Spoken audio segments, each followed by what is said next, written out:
Okay, let's unpack this. Imagine you're all set for a huge event, maybe a wedding, big corporate party. Right.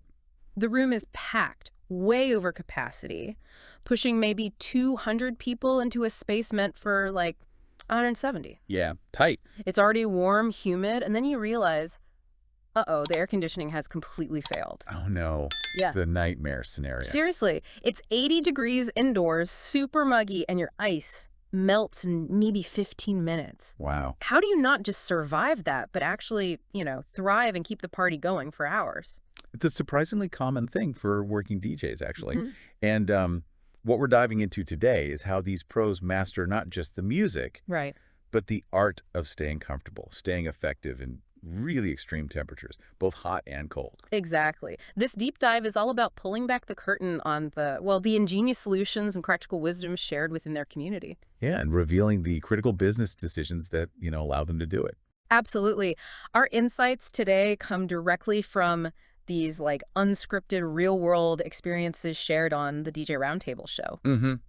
It's a great resource. It really is such a vibrant community where seasoned DJs offer advice, support, and truly lay bare what it takes, to make it in this demanding business. And one of the core things from the DJ Roundtable show Yeah. is that it's much more than just talking about mixing tracks. Way more. It's a hub for practical business advice, fostering this genuinely supportive environment where experienced DJs share what they know. Yeah. Their purpose seems pretty clear. Help other DJs make informed decisions, spend money wisely, navigate all sorts of situations. Basically making things better for people in the industry, as they put it. Exactly. That's the goal. And a huge part of that betterment comes down to understanding your worth and investing in your business. Oh, for sure. There's this core philosophy they really hammer home. Cheap stuff is not good. Good stuff is not cheap. A classic, but true. Yeah. The real insight there isn't just like a pricing rule. No. It's deeper. It's understanding that investment in quality isn't really an expense. It's a strategic differentiator. Right. It commands higher value. If you truly believe you're worth more, well, you need to charge more. Don't be afraid. If the market's $500, ask $600. If it's $1,000, maybe ask $1,100. Yeah, because DJs who invest, who know more, who provide these amazing setups, they should be compensated for that. Precisely.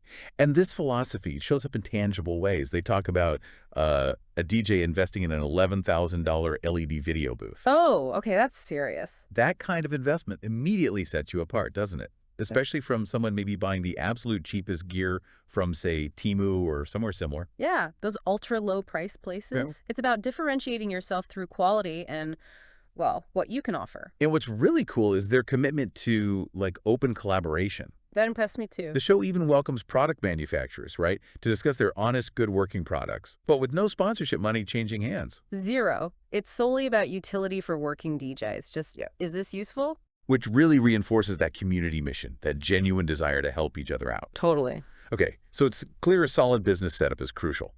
But what happens when those investments, that gear, gets tested in the most extreme real-world conditions? Uh-oh. You recently had a situation like that, didn't you? One that really captures this ultimate gig challenge. I certainly did. Yeah, it was a recent Saturday gig here in Chicago. Venue designed for 170, packed with maybe 210, 220 people. Wow, packed. Super packed. The setup was incredibly compact, really uncomfortable. But the kicker, the AC failed. Oh, man. It got stifling fast, 80 degrees indoors, super high humidity, even though it was only low 80s outside. That's brutal indoors. Tell me about it. I'm someone who sweats easily anyway, so I had to roll up my long sleeves, and I literally watched the ice in my drink completely melt in 15 minutes. Jeez, that really puts you to the test. It does. So, okay, faced with that kind of intense heat, what are the actual strategies? What do DJs do to keep their cool and stay effective? It's actually fascinating how resourceful they get. So to combat the heat, fans, lots of fans, Makes sense. What kind? all sorts. Small USB fans, clip-on fans for tables or facades, even those wearable neck fans you see sometimes. Yeah, I've seen that. Some use floor fans aiming upwards from under the booth, but interestingly, there's often a preference for smaller tabletop fans. Really? Why is that? Because the big floor fans can actually suck up dust and dirt from the floor Ah. and blow it right onto your expensive equipment. Not good. That's a detail you definitely wouldn't think of until it happens. Good tip. Yeah, then hydration. Obviously fundamental. Crucial. What are they drinking? Multiple bottles of water, of Oh, I course, see. often enhanced with powder supplements for energy. Like electrolyte powders. Exactly. Products like Liquid IV, it's this lemon lime, slightly salty powder with electrolytes highly recommended. They mix it into insulated jugs. Smart. To prevent cramping later. Yep, helps prevent cramping the next day. Sports drinks too, like Gatorade Zero, popular for replenishing electrolytes after sweating like crazy. Okay, so drinking is key. What else? Any accessories? Oh yeah. Small towels just for drying off sweat are essential. And then wet cooling towels. Right, those neck things. Yeah, but there's a trick. They store them with ice cubes in their plastic tubes. Then wring them out so they're damp, but not dripping wet. You don't want water near the gear. Smart. Avoids equipment damage. Then just pop it around your neck. Exactly. Instant relief. Attire is also huge. Yeah, what do you wear in an oven? Short sleeve dress shirts or like nice polo shirts are preferred for hot indoor gigs. Some even suggest having 2 sets of clothes, one for inside, one for outside. Like a quick change. Kind of. Layering is always the key principle, though. Yeah. Much easier to take layers off than to magically add them when you're freezing. True. And for outdoor gigs, spray-on sunscreen like Coppertone gets mentioned, even if it leaves that kind of crunchy feeling on your skin sometimes. Ugh, I know that feeling. And hats. Hats are a must for sun protection outdoors, definitely. Okay, so if beating the heat takes all this ingenuity, what about the opposite? What happens when DJs face, like, biting cold?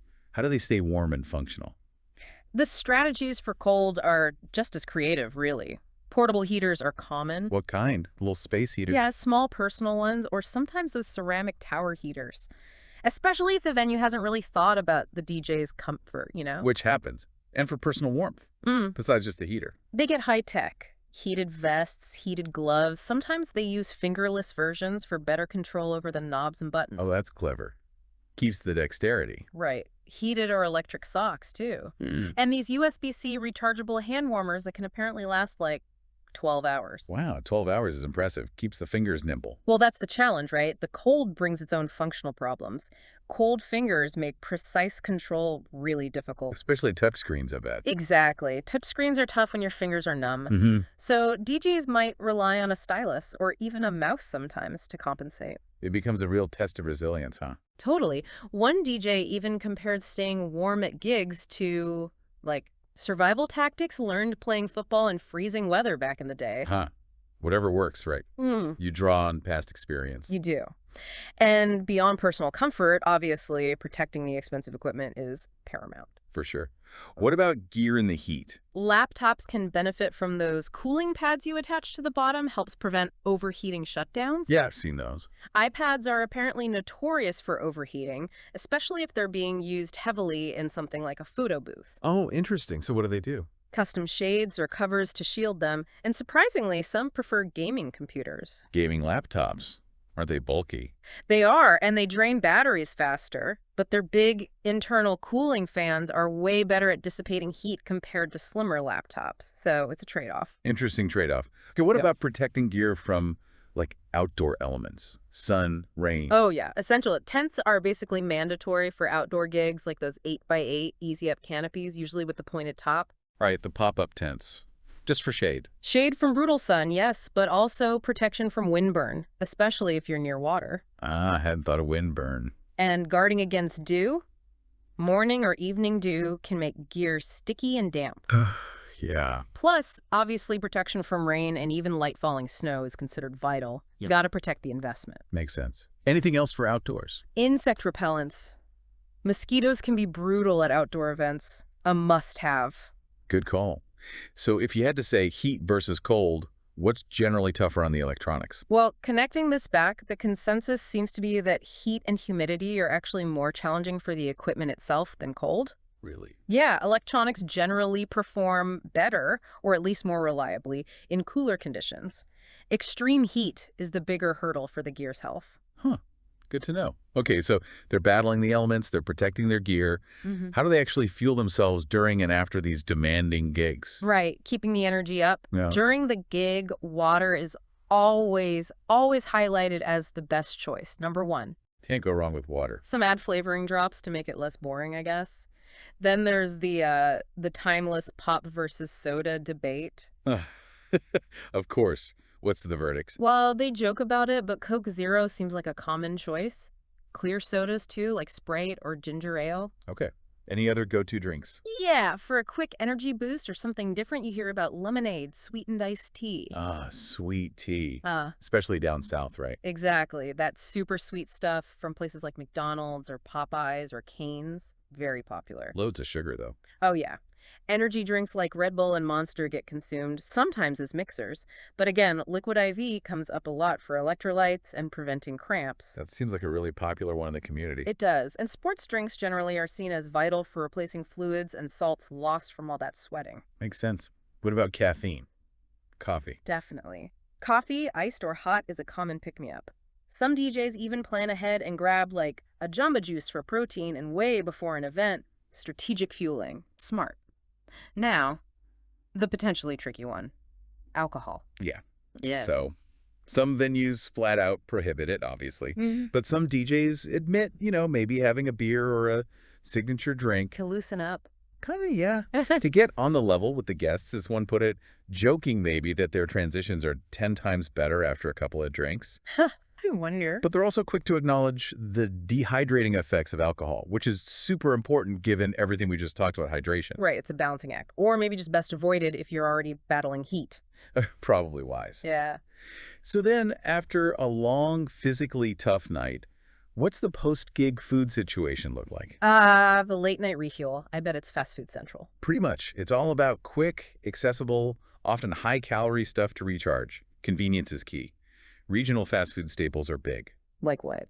In California, they mentioned In-N-Out Burger. King Kako places open late. Classics. What about national chains? Oh, yeah. Popeyes comes up, that spicy chicken sandwich, the deep-fried apple pie. Whataburger, because they're 24 hours in some places. Wendy's for late hours. Burger King. Chicken rings. Chicken rings. Okay. Five Guys gets mentioned. Yeah, Five Guys. Bit controversial, maybe pricey for some, but good taste according to others. And Jollibee. Jollibee, the Filipino fast food. Yeah. Described as phenomenal, so some unique spots too. Interesting. It's not just the big chains then. What about gas stations? Okay, this was surprising. Gas stations have seriously upped their food game, apparently. Like Buc-ee's. Exactly. Buc-ee's is famous. Those unique beaver nuggets. Someone called them crack, like addictive. I've heard about those. And apparently they have top-tier gas station brisket. Who knew? Brisket at a gas station. Wow. Any others? Sheetz, out on the East Coast Ohio area, known for high-quality food, even drive-thrus and being packed. Okay. Quick Trip, like in Wisconsin, Minnesota, praised for being superior. Fresh cooked fried chicken, burgers, even full meals available at like 3 a.m. 3 a.m. fried chicken. That's service. Right.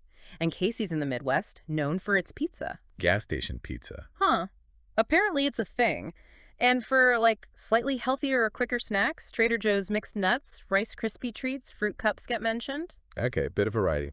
And you gotta mention the Costco hot dogs. Ah, the lid. The iconic $1.50 hot dog and drink, highlighted as this high-quality loss leader for the company. Super popular, super cost-effective choice. Can't beat that deal. So, okay, wrapping this up, this deep dive, it's really shown us that being a successful DJ isn't just about spinning tracks, is it? Not at all. It's this really dynamic role demanding sharp business sense, strategic prep for crazy environmental extremes. Yeah, and a practical, almost athletic approach to just personal well-being. Totally. From investing in the right gear to meticulously staying hydrated and fueled, these pros show incredible adaptability in their, unique office environments. So we've heard how DJs navigate their world, turning these challenges into, well, resilience. It makes you think. What unexpected conditions or challenges do you encounter in your work or daily life? Yeah, good question. And what creative solutions have you found to stay comfortable or productive or just, at your best when things get weird? And maybe a final thought to chew on. Considering all these diverse challenges, DJs face extreme temperatures, demanding crowds, equipment issues.